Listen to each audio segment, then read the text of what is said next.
Hello. Hello.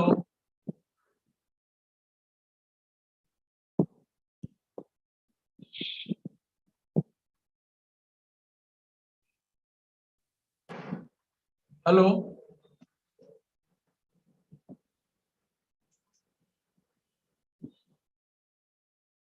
Hello.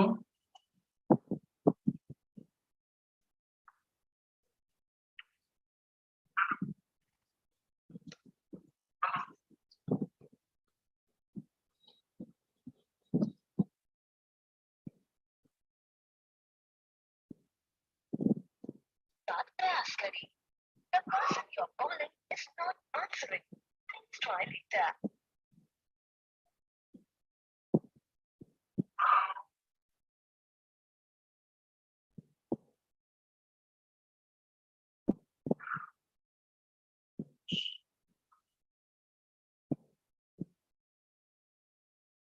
Sir नमस्ते।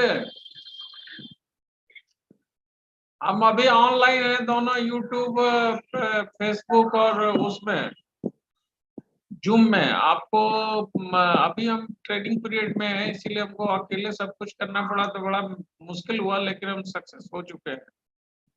तो आपको मैसेज भेजे हैं, हम ही आप दो ही आदमी हैं, मैसेज भेजे हैं, आप उसको ज्वाइन करिए। आएंगे आएंगे, पूछने वाले नहीं आएंगे तो भी उससे कोई फर्क नहीं पड़ता है। आएंगे, नहीं क्यों आएंगे। हाँ हाँ, लाइव है सब जगह।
नमस्कार दोस्तों,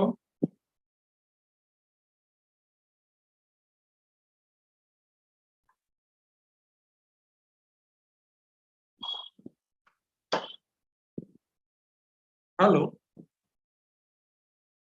हेलो।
सर भाई, हम आपकी प्रतीक्षा में हैं, सभी जगह लाइव हैं। आप आएंगे बस।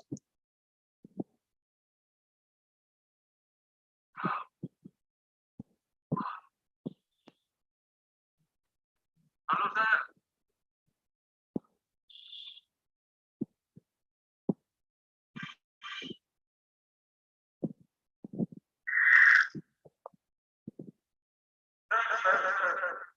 भाई, आपकी प्रतीक्षा में हैं, सभी जगह लाइव हैं। आप आएंगे।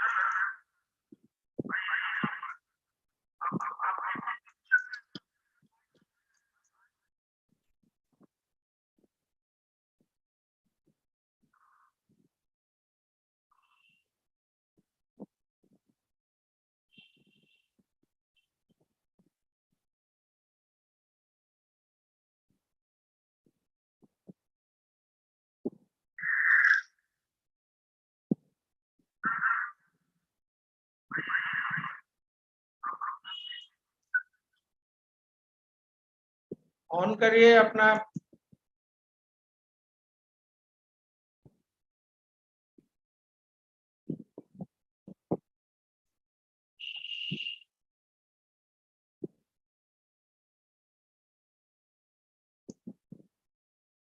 माइक, ऑन करिए।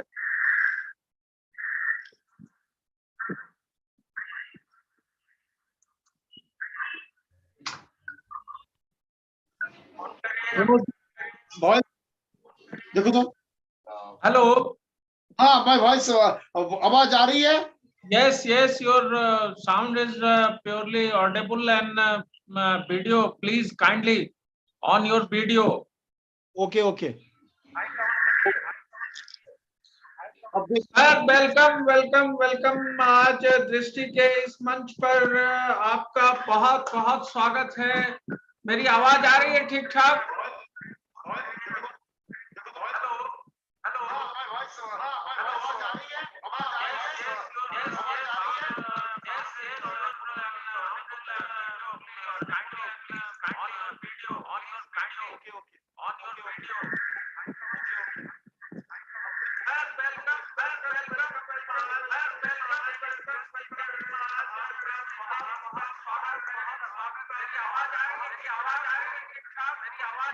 क्या हो गया दादा?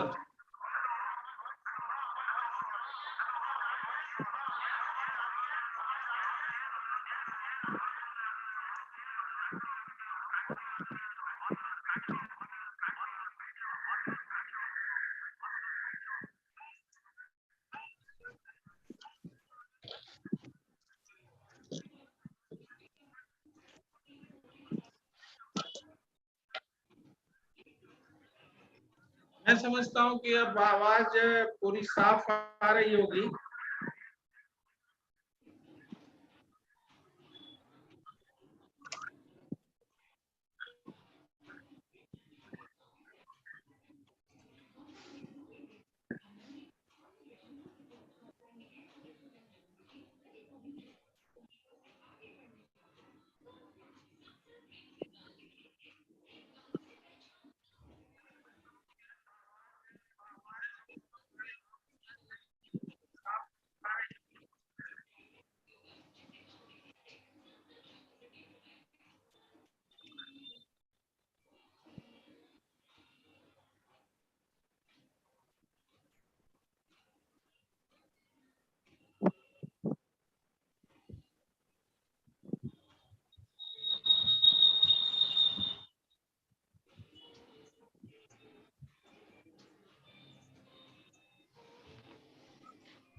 हेलो हेलो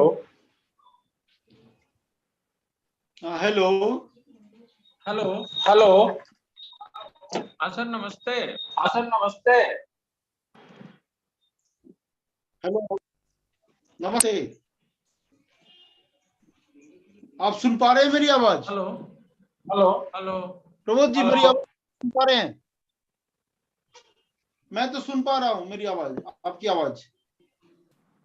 हेलो हेलो सुन पा रहा हूँ। हेलो हेलो हेलो हेलो मेरी सुन पा रहे हैं? देखो तो मेरा क्या, देखो तो क्या। नमस्कार सर। मैं मैं आप आप अब हम लोगों की आवाज ठीक ठाक आ रही है। अब इस कार्यक्रम को आपके परमिशन से शुरू किया जाता है। है। बहुत लंबे समय के बहुत लंबे अंतराल समय के के बाद अंतराल के आपके बाद द्वारा आपके द्वारा ये कार्यक्रम आज शुरुआत की जा रही शुरुआत है। की जा रही है। एक ही समय एक ही में समय में सर आप मुझे सुन आप पा मुझे रहे सुन हैं? पा रहे हैं? विवेकानंद सर विवेकानंद आप सर, मुझे आप मुझे सुन पा रहे सुन पा हैं? रहे हैं? आप आप अपनी म्यूट को म्यूट को अनम्यूट कर लें, म्यूट कर लें तो बातचीत शुरू करें करें हम लोग।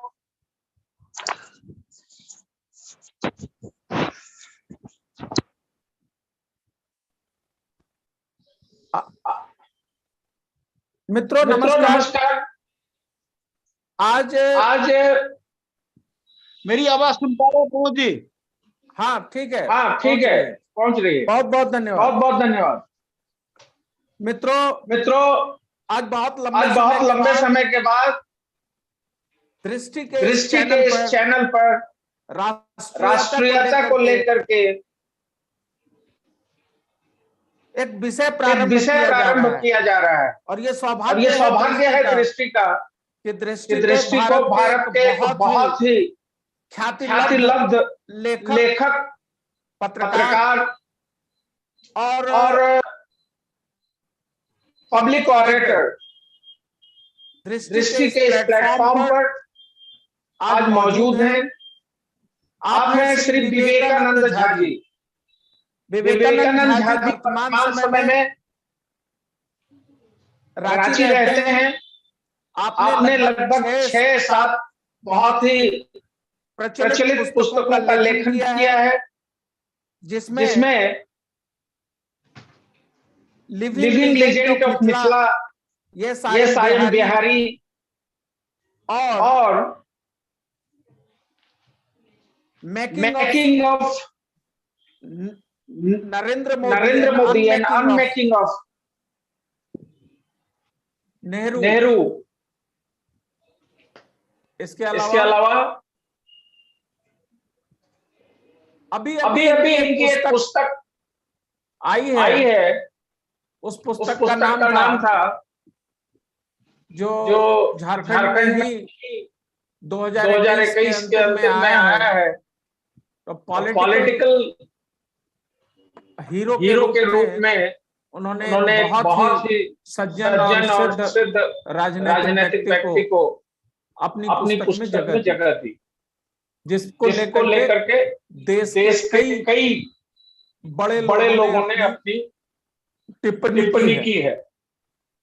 कल जब मैं कुछ बहुत सारा वीडियो देख रहा था तो उसमें मैंने श्री झा के द्वारा कश्मीर फाइल पर बहुत ही सुंदर एक वक्तव्य सुना देखा। तो मैंने अपने इस मीटिंग के लिए एक पोल भी ऑर्गेनाइज किया है, जिस पोल में मैंने लोगों से पूछा है कि भारत को आप कैसा देखना चाहते हैं, हिंदू राष्ट्र या सेकुलर। आज का जो विषय है हमारा कश्मीर फाइल नेशनलिस्टिक रिव्यू। मित्रों हम आप सभी जानते हैं और अच्छी तरह से जानते हैं कि भारत की गरिमा, भारत की महिमा, भारत का पुरातत्व, भारत का इतिहास, भारत की मौलिक संभावनाएं, भारत के लोग, इनके विषय में कोई परिचय का ये मोहताज नहीं है। लेकिन पिछले 2000 वर्षों के कार्यकाल में इस भारत की संतति ने जो कुछ भी सहा, जो कुछ भी देखा, उस सहने और देखने का वृतांत को इस भारत के एक बहुत ही साहसपूर्वक सिनेमा के स्क्रीन पर लेकर आया।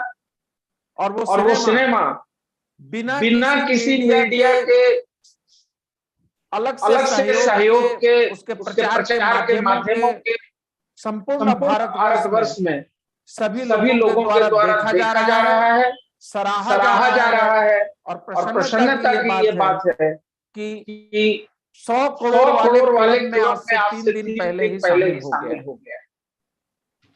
आज का विषय हमारा यह है कि हम ये जानना चाहते हैं कि श्री विवेकानंद जी और हमारे बीच में प्रश्नोत्तरी का कार्यक्रम होगा।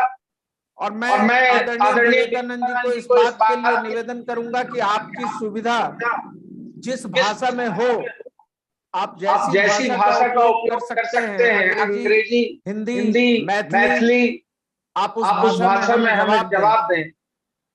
मैं आपका अभिनंदन करता हूँ, आपका स्वागत करता हूँ और आपसे निवेदन करता हूँ कि आइए इस कार्यक्रम की शुरुआत करें। सर आपका परमिशन है ना? मेरा क्या बोले? आपका परमिशन है ना? हाँ, पूरा परमिशन है प्रमोद जी। आप चलिए मैं शुरू करता हूँ। मेरा सबसे पहला प्रश्न यह था कि द कश्मीर फाइल्स को एक नेशनलिस्टिक रिव्यू करना है और उसी पर मेरे पास 7 प्रश्न हैं जो सनातन से संबंधित और इस राष्ट्र को हिंदू राष्ट्र में परिवर्तित करने की योजनाओं से संबंधित मेरे प्रश्न हैं। क्या लोगों के अंदर जो ये भावनाएं उत्पन्न हो रही हैं कि इस राष्ट्र को हिंदू राष्ट्र बदला जा सकता है क्या इन प्रश्नों पर भी मैं आपसे प्रकाश डालने का निवेदन करूंगा। मेरा पहला प्रश्न यह है कि कश्मीर का इतिहास तो बहुत पुराना है। कश्मीर में ललितादित्य राजा के साथ अंतिम राजा जब इसका भारत के साथ विलय हो रहा था, हरि सिंह और करण सिंह के वंशज थे। तो फिर ये आज कश्मीर को इस्लामिक लोग अपना ठिया कैसे बता रहे हैं? कैसे कह रहे हैं कि ये कश्मीर हमारा है परिवर्तन के बाद? इस पर आपका क्या कहना है सर? प्रमोद जी, मेरी आवाज सुनाई दे रही है आपको? जी जी जी। एक्चुअली मैं तो देखिए, जो यदि जैसे आपने मुझे चॉइस दिया है, डिस्कशन दिया है, तो पहले तो मैं अपना वक्तव्य जो है मैं इंग्लिश में रखूंगा, जिससे कि आपको एक इंटरनेशनल जो है आपका व्यूअर्स भी समझ पाएंगे, और फिर मैं उसको हिंदी में भी सम अप कर दूंगा, जिससे कि जो स्थानीय जो आपके व्यूअर्स हैं वो भी बहुत बढ़िया से समझ पाए। My dear viewers, actually what Pramod ji was trying to tell you, just about me, I'm absolutely in agreement with his with his introduction. In fact, you can say that I wrote so many good books about which he has already spoken about, and there is no further necessity to reiterate or to recapitulate all that. In fact, I have been a thinker as well. Every day I keep on writing, and my write-ups are being read by the vast section of readers from across India and from different parts of the world. My humongous concern in recent days has been concentrate upon a singular or solitary idea, a solitary, you can say, matter of anxiety, grave anxiety, as to how long Hindus will remain in majority in India. That has been you can say, my humongous concern, a matter of a deep anxiety which has been disconcerting me to the level of infinitude. I cannot even express myself, my overall anxiety, especially in the given context about the overall majority of Hindus in their own Punya Bhumi, in their own motherland or fatherland. And you can well understand my word form. You might as well be wondering as to why and how I have become so much anxious on this particular focal point or this particular issue, that why I have become so much frightened, so much apprehensive that, Hindus, the population of Hindus will definitely disproportionately deplete or go down vis-a-vis that of the minority Muslims. My dear viewers, I do have logic as well as rationale to support or to corroborate my sense of humongous fear, or you can say my sense of deep-rooted apprehension.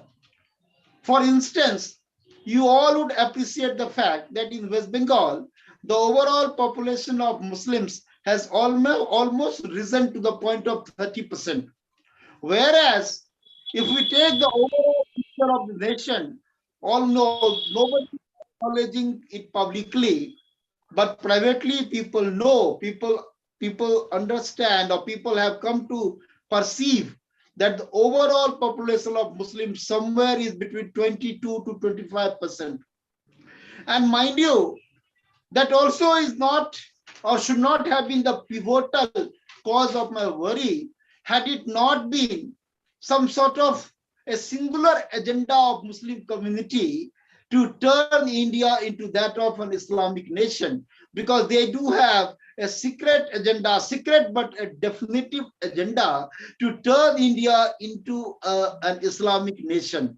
That is an ongoing mission as well as a vision of Islamic zealots.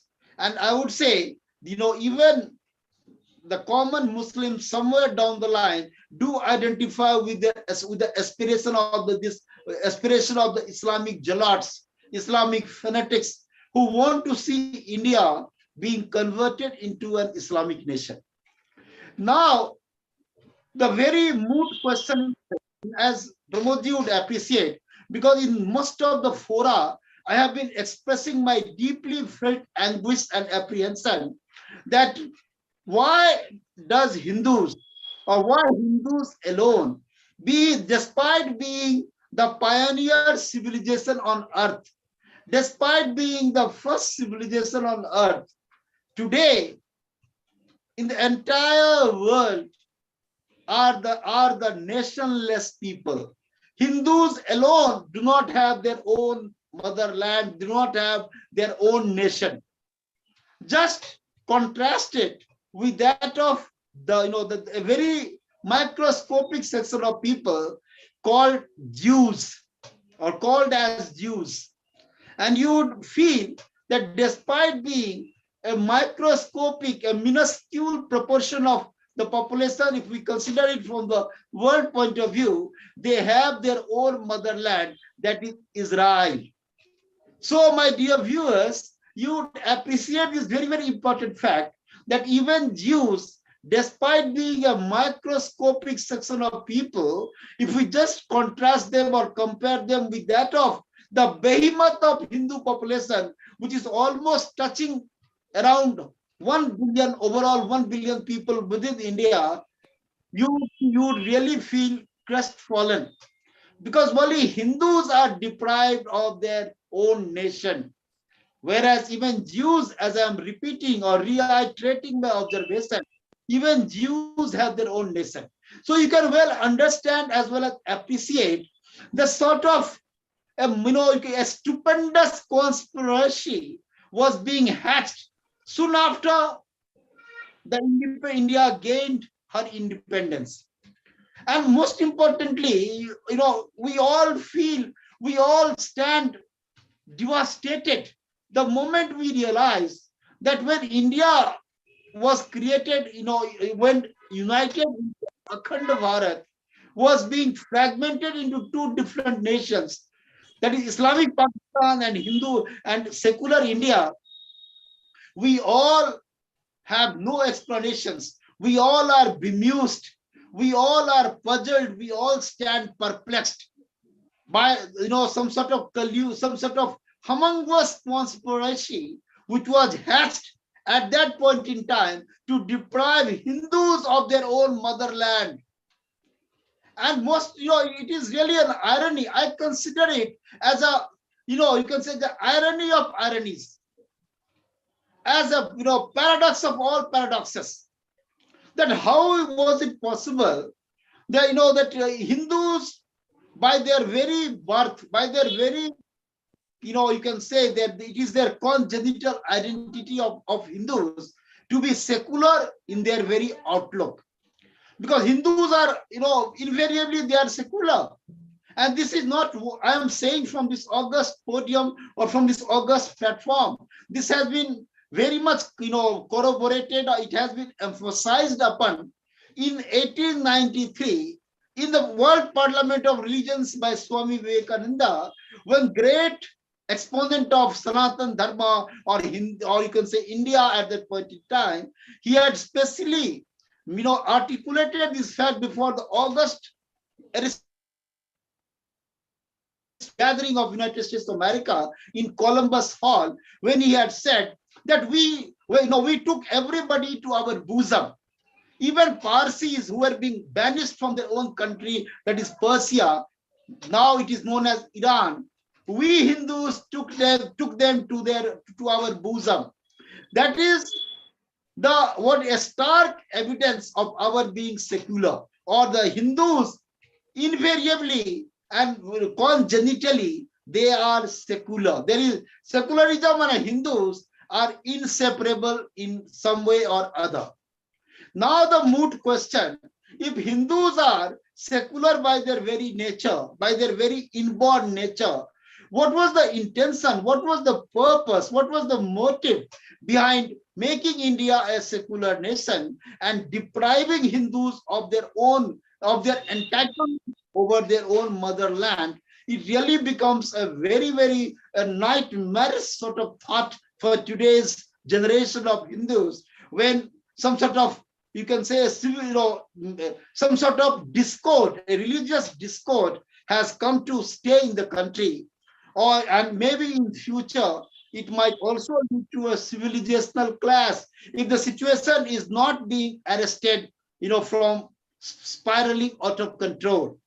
So this is the very important situation today, that today if the sort of what you can call it, the adversity that Hindus are experiencing or confronting within India, it is all because of our constitutional forefathers, all because of our political leadership, which had committed what you can say humongous fraud upon their posterity, upon Hindus as a community, by depriving Hindus of their entitlement over their motherland. This is a Hindu nation. Since time immemorial, India is being considered as a Hindu nation. And see the sort of tragedy which afflicts all of us today, that we cannot even call India as our motherland, because then as soon as we say that it is a Hindu nation, we find so much some sort of cacophony, the word of words coming from Muslims, coming from Christians, that how come it be your country, because Constitution guarantees India as a no man's land. It considers India as everybody's country. So this is where, that is the stark reality which is confronting all of us today. And given the demographic imbalance, the demographic asymmetry, if it is not rectified forthwith, if this asymmetry is not rectified forthwith, I am sure within the next 2 decades, there will be a population explosion, among in minorities or among minorities, and they, you can well understand, if the population comes to almost 40 to 45% of the total population of Muslims, India will no longer be a Hindu Rashtra. India will no longer be considered as that of a majority Hindu nation, because then Muslims will start asserting themselves, and situation might explode. It might rather implode, I would say. That, again, India will be back to the prehistoric days, or you can say India will be back to the days of back to the global days, when or people like Aurangzeb, or you can say the kings, the sort of rulers like Aurangzeb had unleashed all sort of persecution and atrocities upon innocent and you can say helpless or hapless Hindus.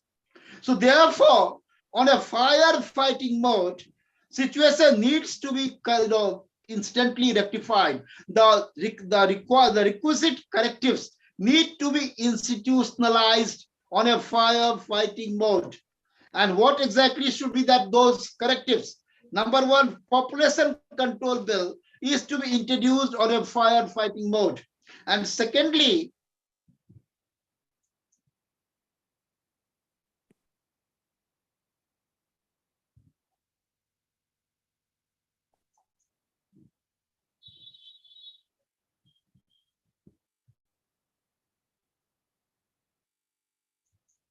to take such a decisive stand.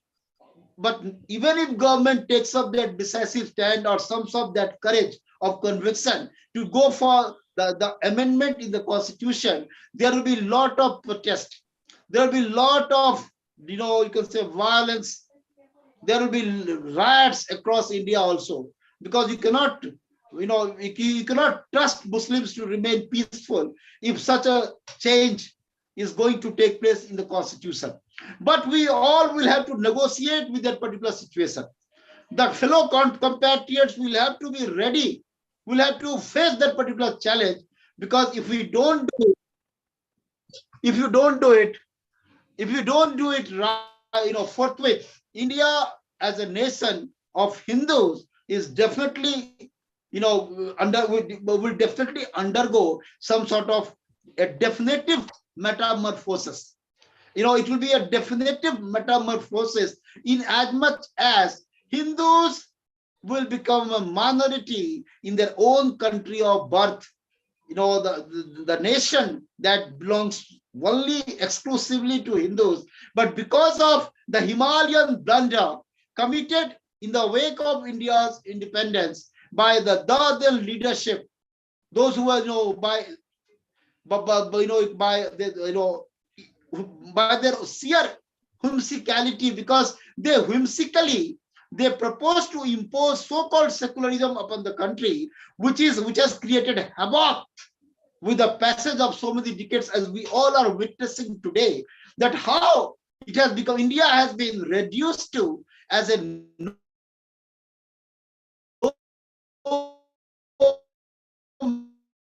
man's land, where Hindu this particular nation as their own motherland. And most importantly, here a few more important points that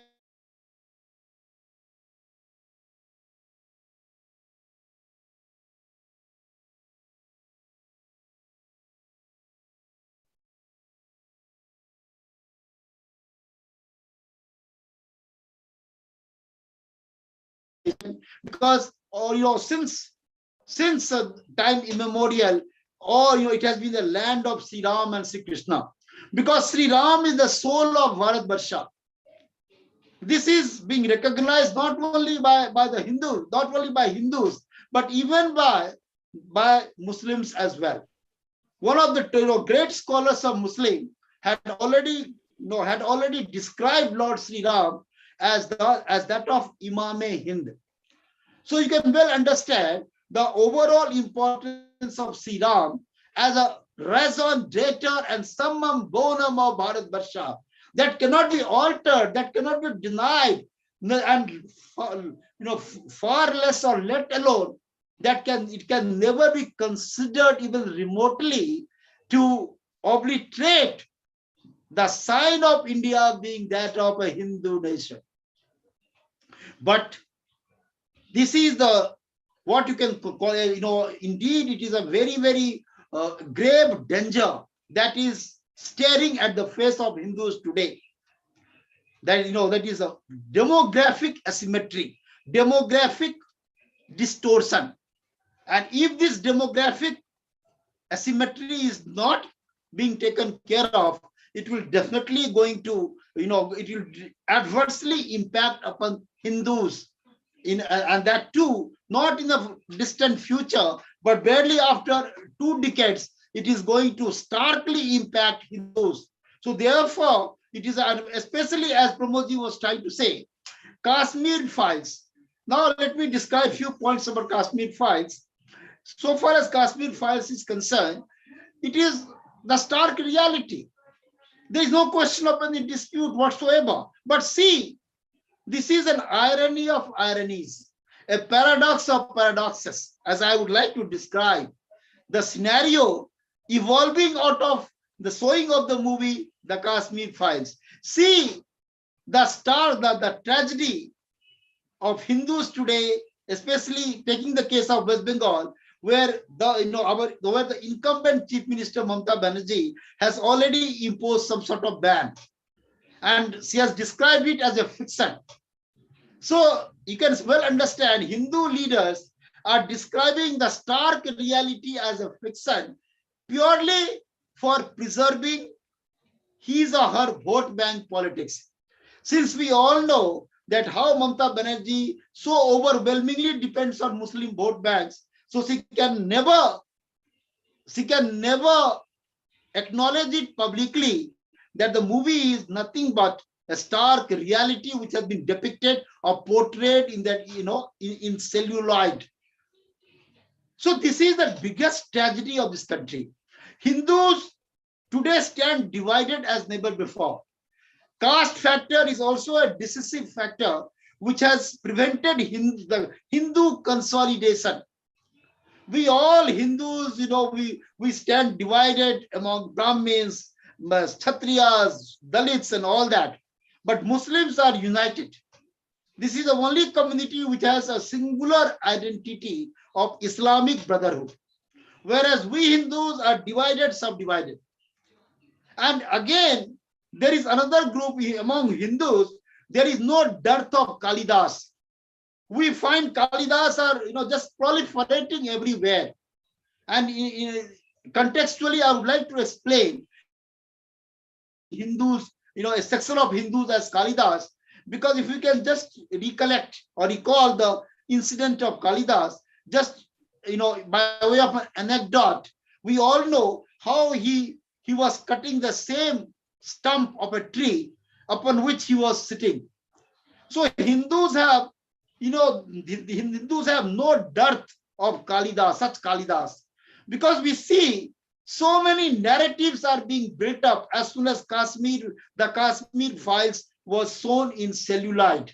Left liberal seculars, the traitors of Hindus or among Hindus, they have quickly built up their own narrative. They quickly floated their own narrative, just discounting, or you can say discounting or dispelling the truth as being portrayed in that particular movie by their own version, that no, this is nothing but just a fiction. It is the movie is based on fiction. And this instantly they brought into the public discourse about so many other topics, like so many other incidents like Gujarat and all these Gujarat riots and all that. Now just see the mindset of these Kalidas. They are not agreeable to believe in reality, but on the other hand, they are promoting the agenda of Muslim minorities.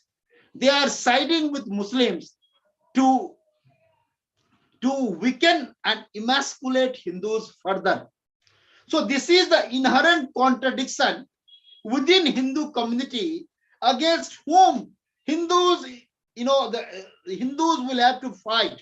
So Hindus have several enemies to contend with. On one hand, they have to fight the Muslims.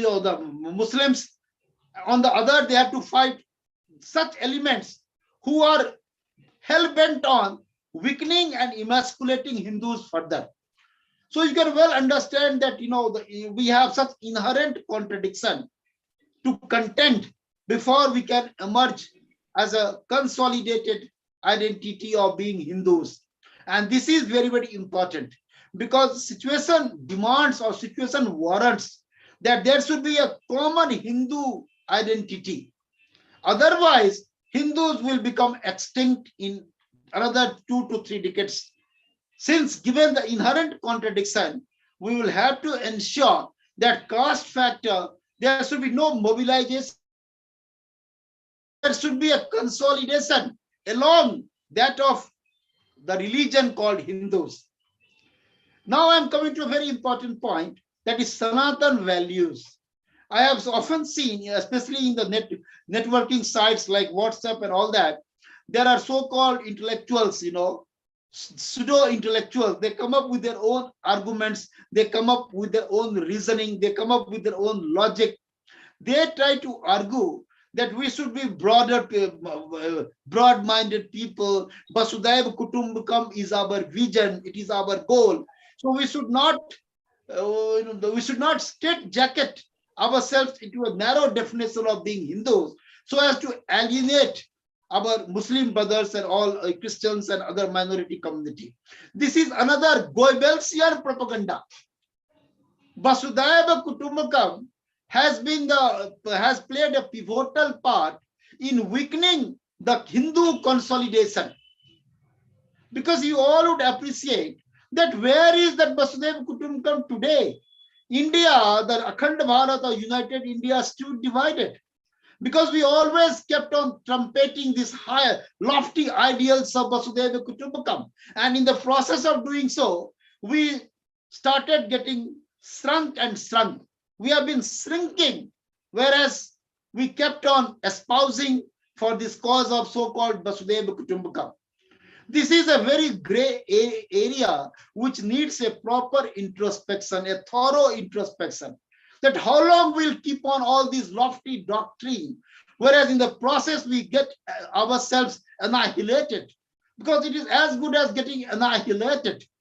Even though we might trumpet all these sort of doctrinaire belief that is very much injected in our heart and mind. But this is a crucial time where it deserves a thorough introspection, a thorough evaluation, a thorough examination as to where we stand today in this contemporary world scenario.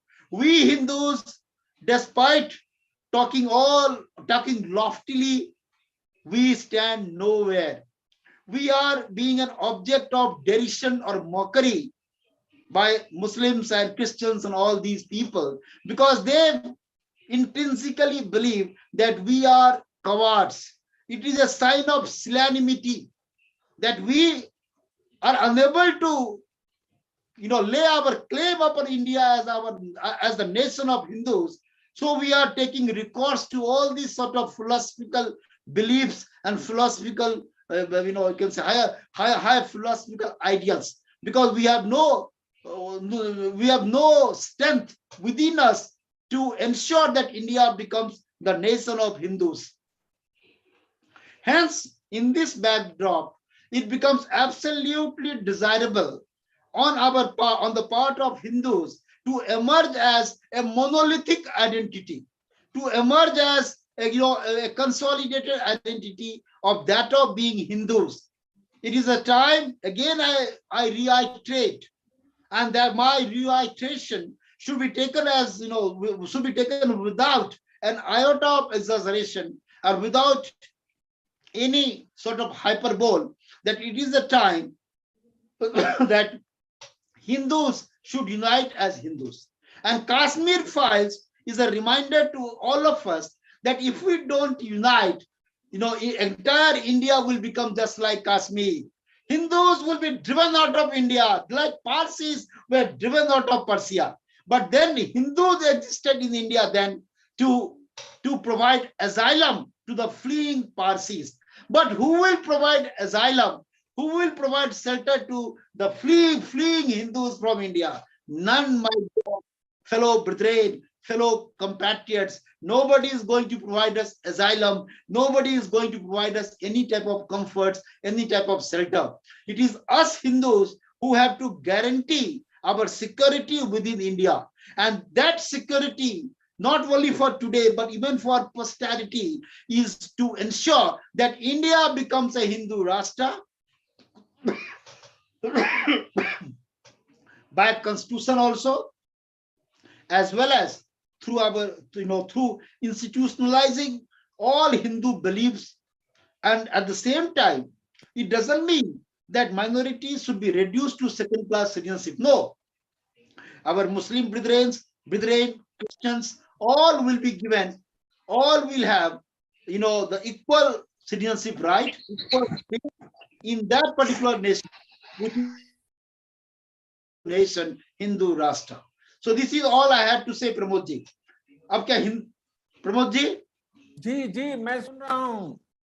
अब क्या हिंदी में भी बोलना जरूरी है क्या? नहीं, आपने बहुत ही व्याख्या करके बोला है. हमारे 2-3 लोग और जुड़े हैं. मैं जानना चाहता हूं कि वो लोग भी यदि कुछ सुनना चाहें. मेरे एक और प्रश्न रह गए. आपने तो ये भविष्य की संभावनाओं को लेकर के इन बातों को सामने रखा है. मेरा कंसर्न ये है, और हम ये जानना चाहते हैं कि भारत इतने लंबे समय से 70 वर्षों की आजादी के बाद भी एक संघर्ष कर रहा है, लेकिन इसके अंदर रहने वाले लोग जो एक जिन्हें बड़ी आबादी कहा जाता है या जिन्हें सनातन धर्म का मानने वाला कहा जाता है, उनमें राष्ट्रीयता का अभाव आपको भी दिखता है, या ये स्वाभाविक गुण है, या वो अवचेतन में रहते हैं? You raised a very important, very pertinent point, Pramod ji. I would like to tell नहीं आ पा रही है. My voice is not audible. हाँ, yes. Actually, you raised a very pertinent point, Pramod ji. I would like to tell you that every day I argue with so many people who label me, or you can say who allege or make such an allegation against me that I am being a communal, I am being a Hindu, nationalist and all that. What they fail to understand is a very simple fact, that how you can well understand that I'm rendered speechless at times, that the sort of humongous fraud, the sort of monumental fraud, the sort of stupendous fraud which has been perpetrated upon all of us. I would just like to remind the viewers who are logging in with us now and who will eventually view this particular video, that how the sort of fraud upon Hindus it can well be, it is self-explanatory, because you can well understand the photographs which were part and parcel of the constitution, like photograph of Sri Ram, Maryada Purushottam, photograph of Sri Krishna, photograph of Adi Shankaracharya, all the moved from Indian constitution just to give an impression that the India does not belong to Hindus. It belongs to one and all. So you can, just if you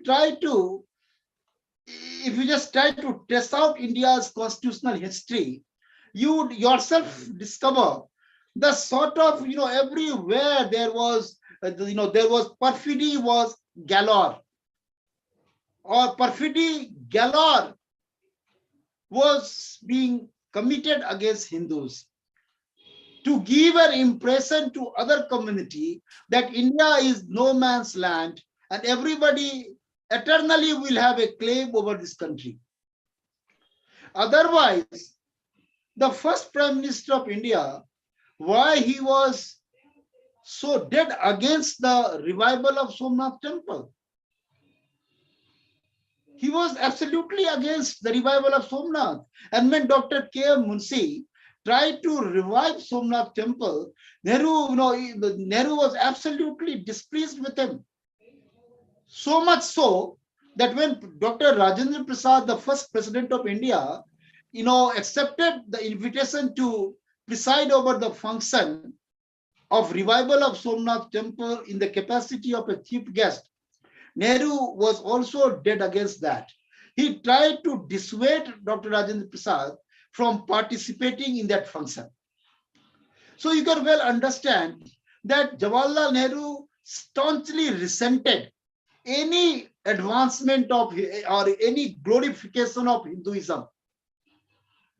And Somnath Temple, you see, it does not only belong to Hindus, it belongs to India, it belongs to the nation. It is one of the foremost heritage of this country. So you can well understand, if we are trying to trace our history, even since independence, we find that there has been a very strategic sort of maneuver. A strategy has been institutionalized in the polity to ensure that Hindus should never lay any claim over India as their exclusive motherland. And just to deprive Hindus, it was another means to strengthen the conviction of other communities that India belonged more to them than to Hindus. And in this context, see the continuation of fraud. You see the judgment of Savano case, how a very, a historic judgment was overturned by the then Prime Minister, Mr. Rajiv Gandhi. And that too, despite his giving an assurance to Sri Lal Krishna Advani ji. I would like to mention this fact to all the viewers that Sri Lal Krishna Advani ji writes in his autobiography, My Country, My Life, that how he spoke to Rajiv Gandhi and tried to impress upon him not to succumb to the pressure of Muslim fanatics and to steadfastly stand his ground and not to annul such a glorious verdict of Supreme Court, which was in favor of justice and in favor of law.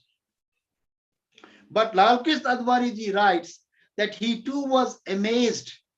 He was rendered speechless when Rajiv Gandhi agreed to overturn, succumbing to the pressure of Muslim fanatics, he tried to overturn the verdict of that is Sabano case. So that was the country. In what context I'm trying to say? I'm just trying to highlight all these facts as the appeasement of Muslim continued since 1947 till 2014. The policy of Muslim appeasement, of minority appeasement, was institutionalized in the polity. Only since 2014 onward, we have seen another India. An India where Hindus have begun believing in themselves. They are no more living like apologists, which they lived before 2014, and a new awakening is happening among Hindus that they too have a right to live with dignity and with their own separate identity of being Hindus. I would like to tell you, Pramodji, and all our Yes, sir. dear viewers, that see, before 2014, if there was any conflict or any sort of disagreement with in any market community, Hindus would dare not acknowledge their own Hindu identity. They would try to back out from there. They would try to run away from there, and they could never sum up the courage to publicly confess or acknowledge that they are or they were Hindus, because they feared policemen would arrest them. The moment they would say they were Hindus, they deadly feared their arrest and their persecution. So that is why they abstained from publicly identifying themselves as Hindus. But we have seen a drastic change in scenario. In the wake of 2014, after Mr. Narendra Modi took over as India's Prime Minister, drastic change in mindset. Hindus have become little stronger. They no longer live as apologists, which they were living before 2014. And slowly and gradually, a definitive Hindu consciousness is growing up in the polity. That is a very positive sign. Because if Hindus stand united, if Hindus stand consolidated, India will remain as it is. Nobody can dare divide India. Nobody can dare partition India if Hindus are awakened. And this is a awakening of Hindu consciousness, which has to happen on a firefighting mode. And the Kashmir file definitely has been an instrumental in terms of strengthening the belief or the common identity of being Hindus. If we stand as Hindus, India will stand as a Hindu nation. If we stand divided, if we stand divided among us, if we stand divided along caste lines, we are Brahmins, so we are only concerned with Brahmin, we are Kshatriyas, we are concerned with Kshatriyas, we are Dalits, so we are Dalits. Hindus will not survive. Hindus will become extinct if the Hindus continue to stand divided as they are. We all need to be united. I'm not talking politically. Politically it is there, but culturally we should stand united as Hindus. That is to be discovered, that is to be realized, that united we stand, divided we perish. This is the new mantra, and this is my slogan, which I am articulating from this august platform. Divided we perish. And therefore, Hindus must stand united. There has to be a consolidation of Hindus, not against anyone. Muslims are our brothers, but they have to realize that this is a Hindu nation where Sri Ram is the Maryada Purushottam, and Hindus, and he is the raison d'etre and summum bonum of Bharat Varsha. This realization must dawn upon every Indian citizen, that India, Sri Maryada Purushottam Sri Ram is a raison d'etre and summum bonum of Bharat Varsha. So this is, and here in this context, it becomes very important for me to make another revelation, or another, the factor which has been causing me sleepless nights, that in the context of the reconstruction of Ram Lalla temple in Ayodhya, one of the members of Babri Action Committee had very frighteningly, in a tone that appeared, very frightening to me. He said, he assured his own Muslim community, he tried to console his Muslim community by saying directly that don't worry, history never remains constant. Our time will come, so don't lose your heart. So he was trying to send a very subtle indication to his Muslim brethren that today we may not be that strong because by virtue of demography or population wise, we are not that strong. But the day we will be stronger. We will alter the situation. We will destroy again Ramlala's temple and build up Babri Masjid. That was a subtle hint, a subtle indication, a subtle, you can say, insinuation, which is indeed, which came to me as a big shock. Because I felt that when Sri Ram belongs as much to Hindus as to Muslims, why should that man come up with that statement? And even if he had come up with that statement, why it was not opposed, strongly opposed, or why there wasn't any protest from our Muslim brethren? They ought to have protested that, how dare you make that statement? Sri Ram is is equally revered for us as much as he is revered for Hindu community, for Hindus. But there was an absolute silence among Muslim community. There was not even an iota of protest against such a malevolent statement made by that the member of Babri Action Committee. So this is the scenario is very, very troublesome. Situation is absolutely grave, and therefore, unless we Hindus get united, India can never be strong. So Hindu Rashtra is definitely a must, is a sine qua non, because this nation belongs to Hindus. This nation belongs to Sanatanis, and Hindus are the progenies of Sanatanis. Our Muslim brothers, Christians, they don't claim their genesis from Sanatani. Only we Hindus are the descendants of Sanatan. So therefore, it is a Hindu Rashtra, and Hindu Rashtra on a firefighting mode. It is to be inserted in the constitution also. And I fully subscribe to the statement or the clarion call issued by Jagadguru Shankaracharya of Puri, Sri Nisalanand, His Holiness Sri Nisalanand Saraswati Maharaj, that India should be a Hindu Rashtra within 3.5 years. I fully subscribe to his prophecy, his prediction, that indeed India deserves to be a Hindu Rashtra constitutionally also, because this nation belongs to Hindus. And whatever may be its adverse fallouts, let us face it. Because we have to take the bull by its horns. We cannot go on soft peddling the issue. We cannot go on, procrastinating the issue. We have to face this historic challenge together to ensure the rights of Hindus continue to remain till sun shines on the horizon of earth. India should remain as a nation of Hindus. Sri Ram and Sri Krishna are the raison d'etre and summum bonum of Bharatvarsha. So therefore, I mooted an idea in one of my articles that Chhatrapati Shivaji, who was the savior of Hindus, after locking horns with that of Aurangzeb, we have to follow the legacy, the glorious legacy of Chhatrapati Shivaji.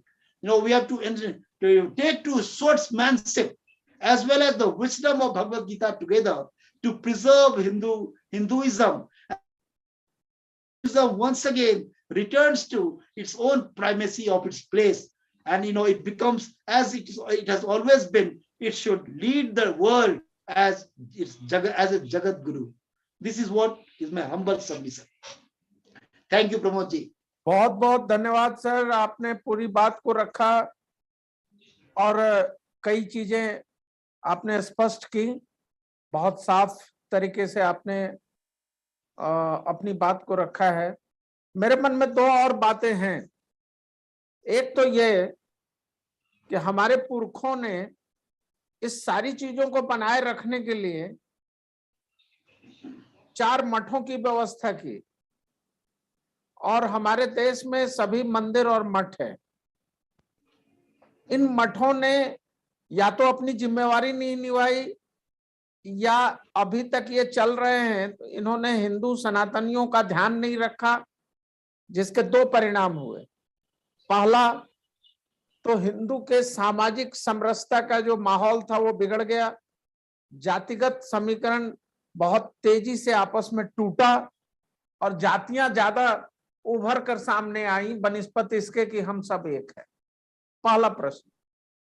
और दूसरा कि इस देश के अंदर बहुत ताकतवर तरीके से रहने वाला वो आश्रम का त्यागी, योगी, तपस्वी जो घर से निकल कर जाता था और वो सिद्धांतों पर, दर्शनों पर कार्य करता था, उसकी संख्या भी कम हो गई और उन मठों का प्रभाव भी कम हो गया।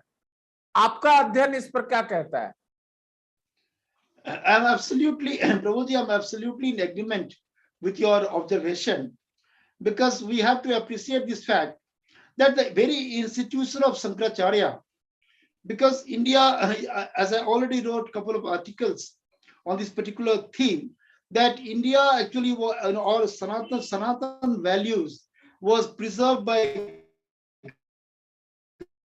great Adi Sankaracharya. And he was, the pioneer in terms of establishing or institutionalizing the very institution of Sankaracharya. So Sankaracharyas are basically, or logically, they are the supreme religious leaders of Hindus. But over centuries, the very institution, the very gravity of the institution of that of Sankaracharyas definitely have lost, their own luster, have lost their own luster. And after independence, we have seen how the politicization of this religious institution. Even it's pathetic, I would say. It is nothing sort of a big tragedy that today's even Sankaracharyas are considered to be divided along the political lines. I don't know how far it is true, but people say that one of the Sankaracharyas is backing Congress, another people say is backing BJP. So you can well understand that how religious leaders of Hindus, they have been emasculated, they have been weakened by the politicization of their institution. This is also a matter of terrible concern for Hindus, that our own sacred institutions, which was so very sacrosanct in the past, they all today stand, they all have been blown into smithereens. All this was because of political shenanigans, because of a systematic planning, systematic strategizing to eternally emasculate Hindus and slowly, gradually to eliminate Hindus. So therefore, what exactly is required today? We are no longer in a position to leave the leadership of the nation only upon the politicians. It is a time that intelligentsia class should assume the leadership of Hindus and the nation. So I'm also giving a clarion call from this august platform that intellectuals from Hinduism should come up to enlighten Hindus that we can no longer afford to leave the leadership upon politicians, because they have their own vested interest. They are going to exploit a community only for the vote bank, not for strengthening the community, but for sheer vote bank politics.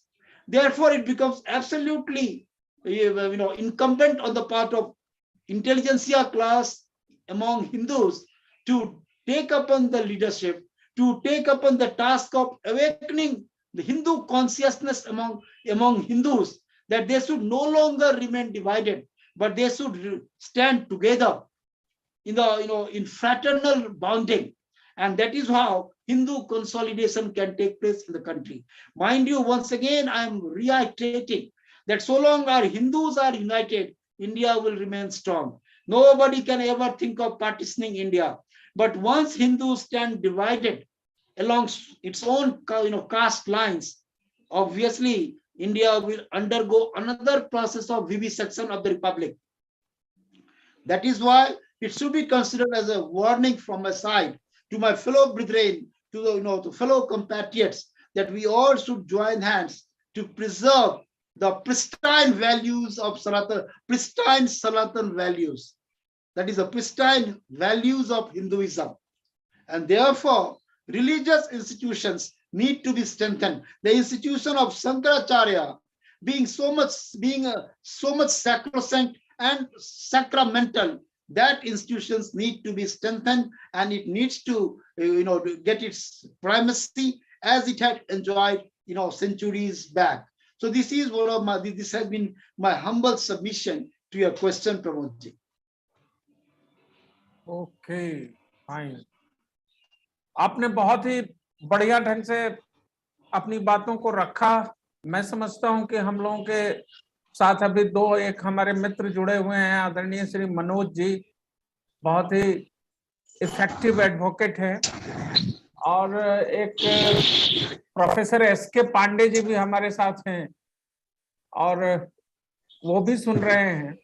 मेरे 2 प्रश्न रह गए। पहला प्रश्न हमारा ये है, मात्र 2 प्रश्न है, फिर अपने बीच से कोई प्रश्न आता है तो उस प्रश्न को हम लोग लेंगे और फिर जो जिज्ञासा होगी उसको सामने ला करके रखेंगे। मेरा पहला प्रश्न आपसे यह है कि हिंदू के को संगठित करने वाले संगठन, जिसमें क्लेम बहुत लोग करते हैं, और एक सबसे बड़ा संगठन है जो अंतर्राष्ट्रीय स्तर पर सांस्कृतिक रूप से बहुत ही मजबूत संगठन है और पूरी दुनिया उसके खिलाफ है, राष्ट्रीय स्वयंसेवक संघ। फिर रामकृष्ण मिशन है, फिर पतंजलि है, फिर श्री श्री रविशंकर है, जग्गी वासु हैं, और ऐसे हजारों लोग, गायत्री शांति प्रतिष्ठान है, और ऐसे कम से कम 40 नाम हैं जो हिंदुओं के संगठन के रूप में हिंदू को एक करने की कोशिश कर रहे हैं। तो आपका क्या इसमें मत है कि ये लोग अपना व्यापार कर रहे हैं, अपनी संस्था चला रहे हैं, या वास्तव में इनके मन में हिंदुत्व को लेकर के कोई बहुत बड़ा दर्द है? यदि इनके मन में कोई दर्द है तो वो दिखता क्यों नहीं है 70 वर्षों से? और इसी का एक सबलेट प्रश्न है सर, ये पूरे लोग जो यहाँ बैठे हैं उनसे, कि पिछले 2000 वर्षों में इस देश की बौद्धिक संपदा को आक्रांताओं ने मारा है, उनको जलाया है, उनको काटा है, बौद्धिक संपत्ति समाप्त की गई है, और उसी का फलश्रुति 32 वर्षों के बाद द कश्मीर फाइल में दिखाई दे रहा है। ये केवल द कश्मीर फाइल में कश्मीरी पंडितों के साथ ही ये घटना नहीं हुई है, यह मौपोला में चितपावन ब्राह्मणों के साथ भी हुआ था। और औरंगजेब तभी खाना खाता था जब उसको यज्ञोपवीत कुंटल में वजन करके आता था। तो फिर इस देश की पूरी सरकार से लेकर और सभी लोग उस समुदाय के संरक्षण के लिए उपाय करने के बजाय उनको अपनी सत्ता से भी बाहर कर रहे हैं और सरकारी योजनाओं से भी बाहर कर रहे हैं। इस पर आपका क्या टेक है? Pramod ji, we have to understand this question in the context of British imperialism, because we all have to appreciate the, what was the Macaulay's educational policy which was imposed upon India. What was the rationale behind such an imposition? What was the reason? What was the raison d'etre and summum bonum behind imposition of Macaulay's educational system? We have to appreciate and understand its deeper implication for India. Macaulay was a very, you can say, highly educated person and a very clever strategist. He knew that if India was to be perfectly subjugated to the British whims and fancy, that Indian culture or Indian cultural moorings had to be destroyed in totality. Indian cultural values, in the Indian traditional system definitely had to be absolutely uprooted from the very psyche of the fellow countrymen of this country. That was the basic reason, or you can say rationale, behind imposition of Macaulay's English education here in India.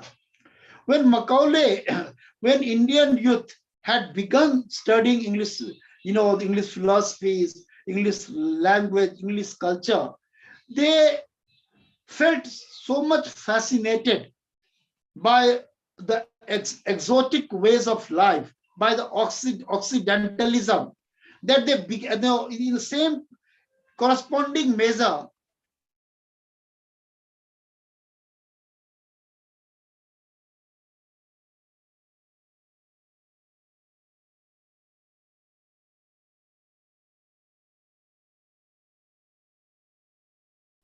Indo values for their own traditional Hindu value system.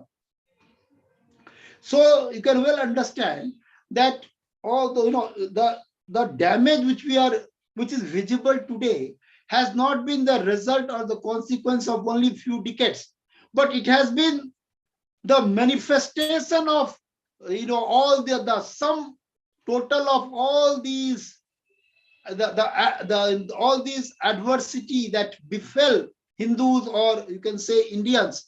It should be considered for last several centuries since the evolution of English education here in India after 1835, English education landed or was institutionalized in India. And the very motto, or you can say the very ulterior motive behind such an institutionalization was to ensure that Hindus become Occidental in their outlook. Hindus become, or Indians become Western in their very outlook or in their very mindset. So it was a systematic obliteration of all that was considered to be very, very sacrosanct before English education was institutionalized in India. So therefore, now I'm after giving you this particular briefing, now it becomes very important to correlate what I'm trying to say with the question that you have asked me. Now you can well understand all these really what is the speciality of Hinduism. If we contrast Hinduism with that of Islam or Christianity or Zoroastrianism, the very singular or solitary factor which contrast Hinduism with that of other religion is that Hinduism is not any sect. It is a religion which had no founder. Islam had a founder, Christianity had a founder, Hinduism has had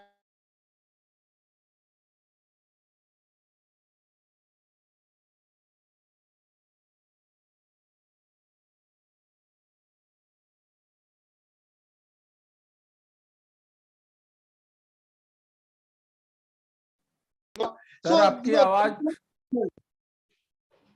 yes please. हाँ आपकी आवाज थोड़ी देर के लिए चली गई थी, अब आ गई. Okay, I don't know why.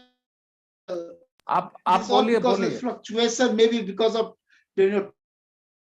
network problem. Now I'm coming to the most important point. So in Hinduism, not based on any sect. So there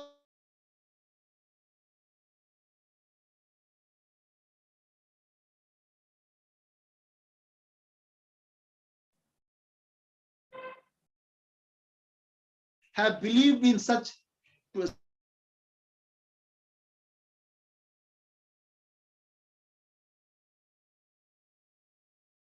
आपकी आवाज फिर से डाउन हो गई.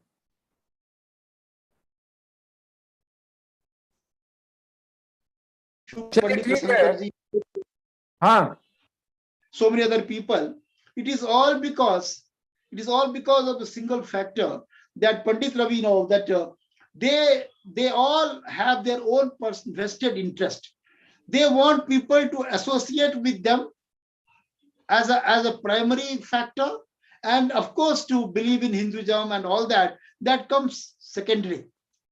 The pivotal part is only to expand their own reach among people, and secondary part is to teach them or to unite them as Hindus. And even there is no initiative taken by any such organization, as you mentioned, to unite people under a single umbrella of Hinduism apart from that of RSS. RSS from time to time has been taking the initiative, and it has been successful also. But still, a lot of work needs to be done in this particular direction. That, why we leave it to RSS or any other organization? Why not Hindus develop this particular spirit within themselves that they are Hindus? So long as Hindus do not develop that innate sense of belongingness, no organization can inject in them a sense of belongingness or a sense of being Hindus. So what is important is a revolution at the personal level. That is what Swami Vivekananda had propounded, that revolution at individual level. We should first reflect at our own individual level that where we are going, where as a nation we are moving towards. And unless there is a proper introspection, a proper deep evaluation at our own individual level, no organization will succeed, howsoever strong it may be, in terms of uniting Hindu community, uniting the Hindu community. So what exactly is desirable at this juncture? That there should be an individual reflection on this very core issue, that if we don't unite, we perish. And therefore, what we want today is a revolution at the individual level. First, we all have to think together that we are Hindu. Let this be the very important subject of reflection, that we are Hindus first, Hindu first. Because Hindu is India, India is Hindu. Hinduism is in the Indian sense of being an Indian, and being an Indian is being a Hindu. And here, within this broader concept of definition of Hindu, I bring even Muslim and Christian under this umbrella. Because great Swami Vivekananda had said that by birth everybody is a Hindu. No particular ceremony is being prescribed for Hindus. So that is why, if the realization should dawn upon Muslims and Christians also, that their forefathers were also Hindus, and they are an inextricable part of Hindus. So it is a nature of Hindus. Hindus will have to think it first at the individual level and then at the collective level. The consolidation of Hindus is a sine qua non for preservation of Mother Bharati. Because only Hindus believe in Mother Bharati, in Mother India. None other community believes in that. Muslims believe in Islam as their singular identity. Christians also do not have any regard for Mother India. So who then will have to say, who will have to save Mother India? Only Hindus. That is why I have been emphasizing upon this collective identity of being a Hindu and the consolidation of Hindus along the religious line, along this very, very, what we can say, the very core identity of being Hindus. I rest my case. Thank you, sir. Thank you very much, sir. किसी के पास कोई question है तो बोलिए। हाँ, Please. मैं अभी अपने साथ जुड़े हुए दो लोग हैं। मैं आदरणीय मनोज जी से चाहूंगा, मैं उनका माइक अनम्यूट करता हूं। आपके पास कोई प्रश्न हो तो कृपया करके पूछिए। मैंने आपको माइक अनम्यूट करने के लिए ये किया है, आप अपना माइक अनम्यूट करिए। और ये प्रोफेसर साहब, आप कहाँ से हैं? आप भी अपना माइक अनम्यूट करिए। माइक अनम्यूट करिए। मेरी आवाज जा रही है आप लोगों के पास?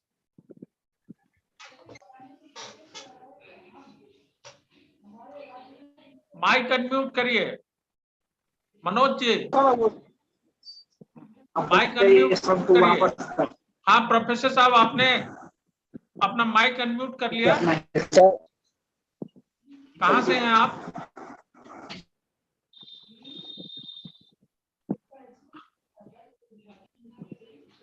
हाँ सर, आप सुन रहे हैं? माइक अनम्यूट करिए।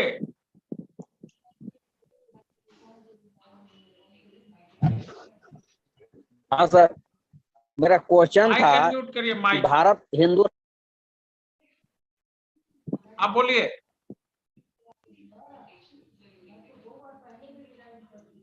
मनोज जी माइक अनम्यूट करिए।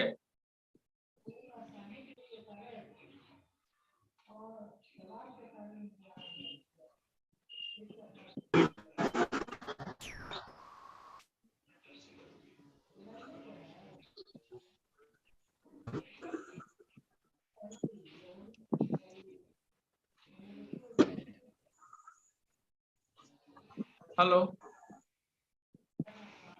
हाँ सर, क्वेश्चन था कि हाँ। भारत हिंदू राष्ट्र बनेगा कि नहीं। हाँ सर, आपने सुना प्रोफेसर साहब का? आप पहले क्या- परिचय दीजिए सर। पांडे जी, पांडे जी आप अपना हम परिचय सर दीजिए। संतोष कुमार पांडे, झारखंड। कहाँ से? धागा झारखंड में? माइनिंग का, हाँ झारखंड सर। धनबाद। धागा माइनिंग झारखंड धनबाद से है सर। हाँ ठीक है, धागा चलिए इनका माइनिंग में जवाब तो दीजिए। क्या क्वेश्चन था? What was the question? Question इनका था कि भारत हिंदू राष्ट्र होगा कि नहीं। वो मैं कह दिया हूं, अपने शब्दों में कह दिया हूं। हिंदू जागेंगे तो हिंदू राष्ट्र है, नहीं जागेंगे तो कुछ नहीं है। जागना पड़ेगा, हिंदुओं का जागना बहुत जरूरी है।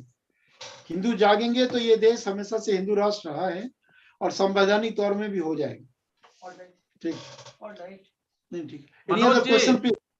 आप अपना माइक अनम्यूट करिए।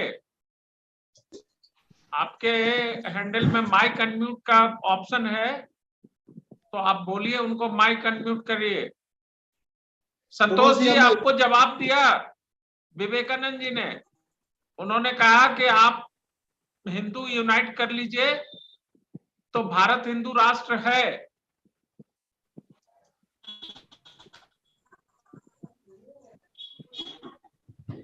Any other question? Pramod ji, मैं आपसे इजाजत चाहूंगा। कोई हाँ क्वेश्चन बस पूछना हो गया, चाहते? हम लोग इसको खत्म कर रहे हैं। आपका माइक अनम्यूट नहीं हो रहा है मनोज जी, आपका माइक अनम्यूट नहीं हो रहा, माइक अनम्यूट करिए। आपके टेलीफोन में सबसे लास्ट में देखिएगा माइक का एक सिंबल बना हुआ है, उसको दबाइए, वहां वो अनम्यूट हो जाएगा। माइक आपका म्यूट है, हो नहीं पा रहा। मैं आपको अनम्यूट करने का परमिट कर रहा हूं, आप उसको करिए ना। वहां मैसेज जा रहा है, आपकी आवाज नहीं आ रही है, कोई भी आवाज नहीं आ रही है। आप जहां पर आपका माइक है उसको आप ऐसे टच करके स्क्रीन में। प्रमोद जी अच्छा, अब ठीक है, अब अगला दिन करेंगे। Kindly conclude it. मैं आपसे अब विदा लूंगा। हाँ प्रमोद जी, ठीक है, आई टेक। तो आपका बहुत बहुत आभार। और हम लोगों ने आज बहुत प्रयास के बाद मैंने ये सारा ट्रेनिंग मैंने खुद से लिया और फेसबुक पर, यूट्यूब पर, सभी जगह इसको लाइव किया। अब इसमें एक इसका ब्रोचर भी बनाया था, उसको भी अपलोड किया। और लेकिन इन सारी चीजों में थोड़ा समय लग गया, लेकिन अब ये लाइन अप हो चुका है। अब केवल एक कल का मीटिंग तय करके और फिर इस पर कल डिस्कशन करना है। तो देखते हैं 2-4 दिन कंटिन्यूअस करके। आज के इस मीटिंग के लिए आदरणीय श्री विवेकानंद जी को हृदय से आभार। दृष्टि के प्लेटफॉर्म पर आपने अपना बहुमूल्य समय दिया और हमें इस बात के लिए एक रास्ता बताया कि यह देश स्वभाव से हिंदू राष्ट्र है। यदि हम आपस में अपनी पूरी एकता का प्रदर्शन करें और हम अपने छोटे छोटे लाभ और गणनाओं को छोड़ दें और अपनी पुरानी सनातन पद्धति की ओर लौटे, तो यह आवश्यक होगा कि हम अपने हिंदू राष्ट्र को एकत्रित और समृद्ध कर सकते हैं। आपका बहुत बहुत धन्यवाद और जो लोग जुड़े हैं उन सभी का धन्यवाद। आज इस बैठक को यही पूर्णाहुति दी जाती है। हम लोग पिछले 1.5 घंटे से इस मीटिंग में रहे और ये एक बहुत अच्छा सेशन हुआ। धन्यवाद, धन्यवाद धन्यवाद विवेकानंद जी, धन्यवाद मनोज जी, आलोक प्रकाश जी, संतोष पांडे जी, आप सभी को